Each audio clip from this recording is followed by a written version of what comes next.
Hello, it's Uncommon Fossil, and today I want to give an overview of the Pokemon TCG Live economy.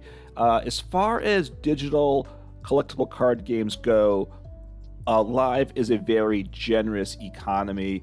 As a budget player, look, someone like myself, someone looking not to spend money in the game, we do have good access to the cards. And this is a new account, and I created it maybe 2 weeks ago, maybe, and I'm actually I've moved along pretty good progress. This is a lot better progress than I have in other digital games that I've played. So that's on the positive side. So it is a very easy economy, but there are some things we want to do, a few things we want to avoid. So do want to touch on those things. I guess the other first thing, just getting some basic things out of the way. Just that there's two in-game currencies at the moment. There are trainer points, which we spend in the shop. I'll be talking about that a little bit here coming up to get things in the shop. And then there are trade credits, which we use to craft cards, whatever cards we want with trade credits. So those are the two currencies. What I'm going to do is first talk about how we get resources, and then after that, how we should spend resources. So in terms of getting resources, the basis of the foundation of the live in-game economy is the battle pass. So with the battle pass with the daily quest. So first and foremost, we want to complete our daily quests each day. We have 3 daily quests now. They recently increased that from 2, so that's nice there. We do have the option to re-roll or replace each task once a day if we want. You don't know what it'll be. Of course, then you don't get to replace it after that till the next day. So, but anyway, like in this case, win a match in trainer trials, win 2 matches in trainer trials without conceding. They both like sync up with each other, so that makes a lot of sense. Then the third daily quest is attach metal energy to my Pokemon. It tells you how many times you have to do it. Like I have to do that 4 times for this quest. If I didn't want to, I would hit the little circle icon that says replace quest. I don't want to do that because I don't mind playing like Gold Bank or something like that. So that's fine there. So I'm gonna say cancel, but you can do that. So just keep that in mind. So with that, we get the trainer points, 100 trainer points for each of these, and then we get 220 points towards the battle pass. That's what this lower symbol means here. So what we're going to want to do is every 2 months, every time a major expansion comes out, the battle pass resets. And so every 8 weeks, 9 weeks, something like that. It will tell me how much time I have left, by the way. So here I have 7 weeks, 1 day, and we want to finish the battle pass before it resets. That's the other thing. So do all the daily quests, finish the battle pass. If you do the daily quest, you will easily finish the battle pass before it resets. So you don't have to grind crazy to finish it, which is good too. So we get for this, it's 75 tiers or levels, I don't know, whatever it's called. So 75 tiers there. So, and we get rewards as we go along. So we get some important things here. We will get some decks. We get a deck when we start off. We get a deck when we get up to level, I think 34, we get a deck. We get some individual cards, it tells us for rewards. We will get some packs. We will get some trainer points along the way, and we also get some trade credits. So we get a bunch of different things, so that's quite nice there. And we also will get, as we get near the top, we get these what are crates, and these are essentially packs, but kind of super packs. We get 9 cards instead of 6, I think, and then they're higher rarity cards, so we get those as well. So all in all, it's not bad. You can pay to kind of unlock future tiers, but don't do that. You should unlock them yourself as you move along over time. And if you happen to start the game as a battle pass is about to reset, just don't worry about it. Just get as far as you get and don't worry about it. Save, we'll have better uses for our trainer points. So that's the heart of the economy, right? Daily quests, complete the battle pass every time. So how else do we get resources though? Oh, I tried to click the home and I missed it. So as we level up our profile, I am at level 15. Every time we level up, we do get some trainer points. I think it's trainer points every time. So again, some more resources we can spend. So that's a nice thing there as well. And then the ranked ladder does get us some rewards as well. So there's 2 basic game modes, ranked and casual. Casual has expanded beta standard and trainer trials and ranked. So if you want to play standard, I would just say always do ranked. First off, the matchmaking is better matchmaking. You're more likely to get an opponent of a comparable skill. In the casual, I think it's just completely random who you play against, especially if you're a new player. You want to try to get other new players you're playing against. So, but in terms of the rank ladder, it does get us rewards. Every tier we complete, we do get some cards, maybe some cosmetics. So as you go through it, so you'll see each new league, we get some additional rewards, and then also just for playing in ranked every time the ranked resets, which is once a month, basically, generally speaking. If we've played here at least 5 standard matches in ranked, then we receive some rewards. We get 3 packs.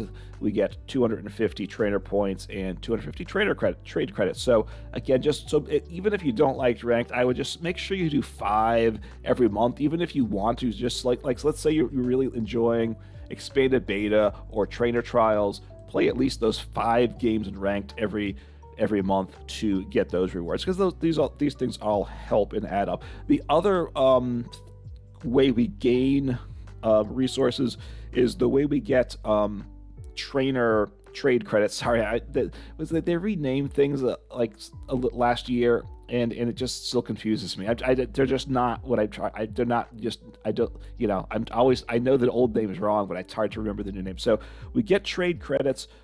Sometimes it's rewards, as we've seen, but also through dusting cards. So when we say, for instance, open a pack, which can be these packs we open, say, as we go up the battle pass, we open this pack, and I could pay to open it, but I'm not going to do that. I'll just unlock it as I get there. If I get, so that there's a dusting system in Live, and we can only have a play set of each art of each card. Let me go into. There is no collection. You have to go into the deck builder. So I'm going to make a new deck, which means I have to delete it. I'm done. It's a bit silly. But so if I say all here, what happens here? Let's see.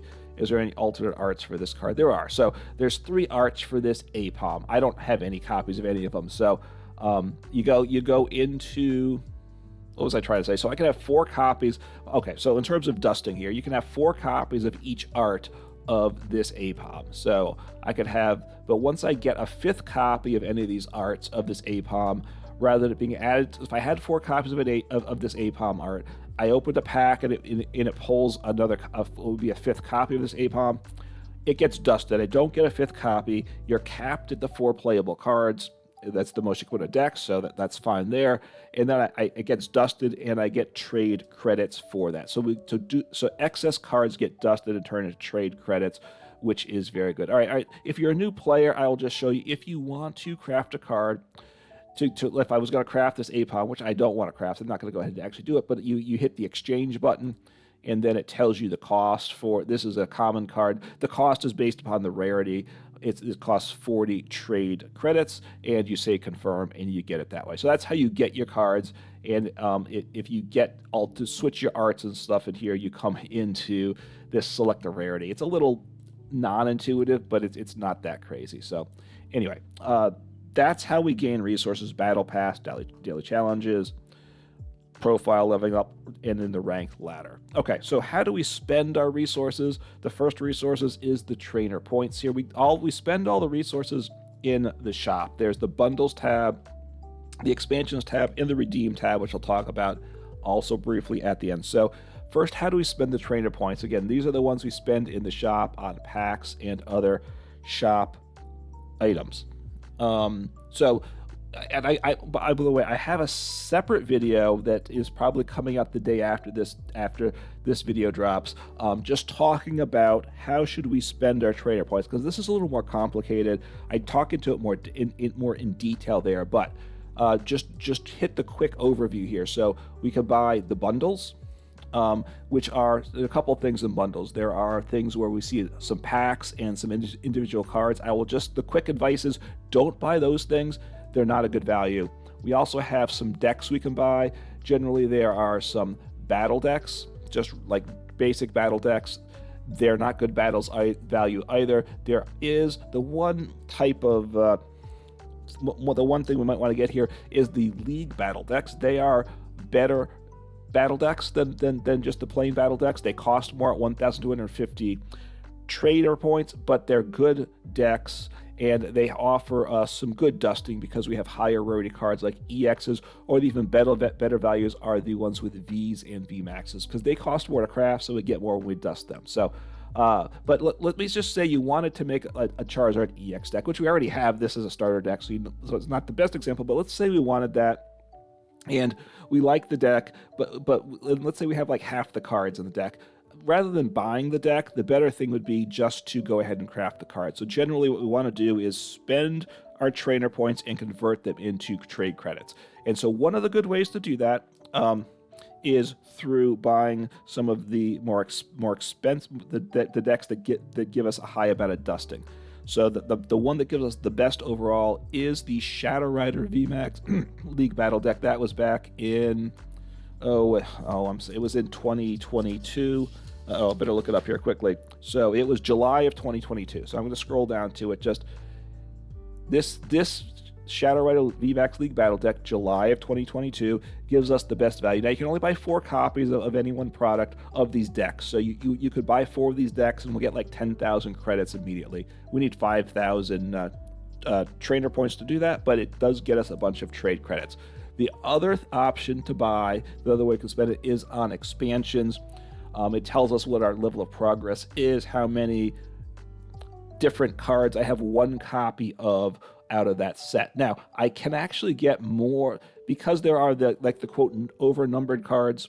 You can actually get I have 129 out of the 159 cards in Journey Together. It means 1 copy, though, not a full play set. So that's one thing to note.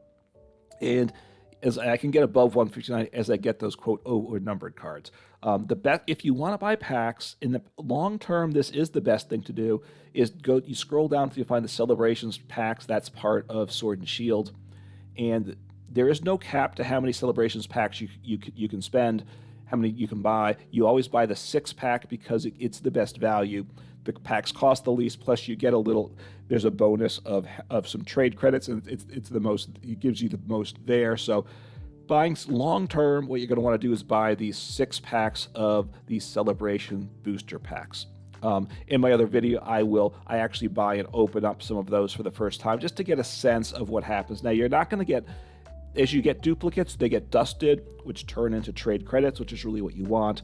Now, when you start off, though, you don't have any Celebrations cards, so it starts slow, but it is long-term a good thing. So you might want to buy 4 Shadow Rider League Battle decks first, and then start buying these Celebration packs after that, perhaps, to get a start. So we can spend on bundles and expansions there. All right, and then the last thing in this, so went over the currencies, went over how we gain resources, how we can spend resources, as well as some recommendations what to spend it on, and then things in terms of spending money. First, when you buy IRL products, you will get a code card like from the packs you buy, and then you come into the redeem area and you enter the code, you type in what the code is, and it will come up in rewards and you collect it. You can also, if you're on a device that has a camera, you can use the camera to scan it, right? Especially easy. It's nice if you have a lot of things.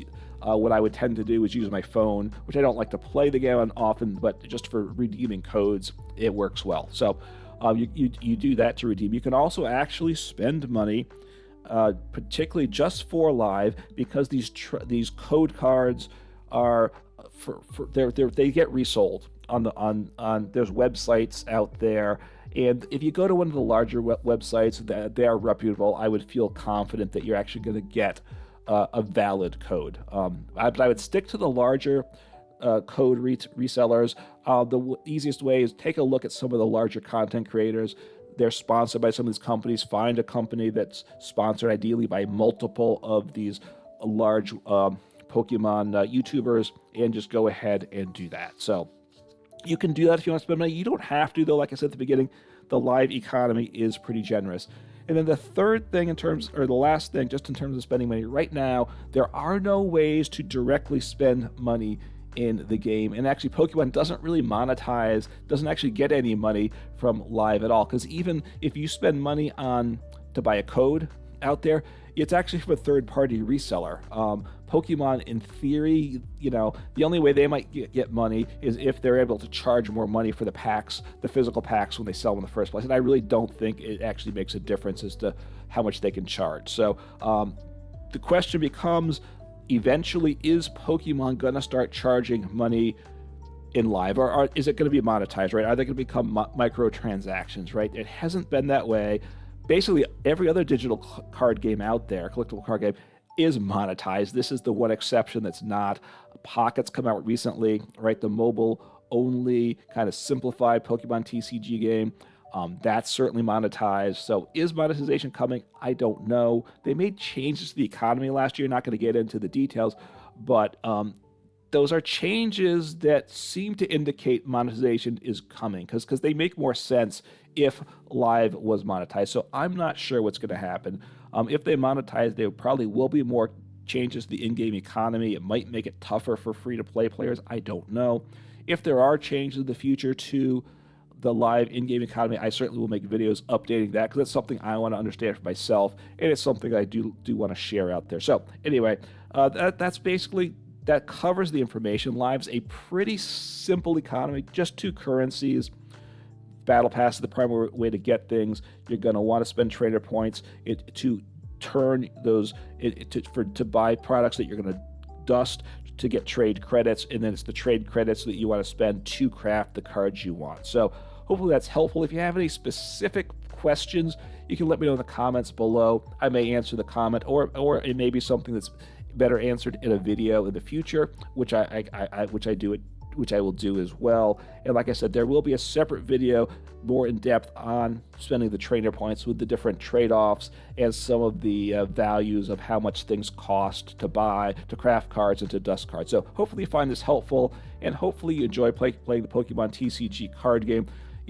Live is not a perfect game. It is a little bit glitchy, but it is a very friendly economy, and I enjoy having good access to the cards and the decks I want to play. So take care, have fun, and play some Pokemon.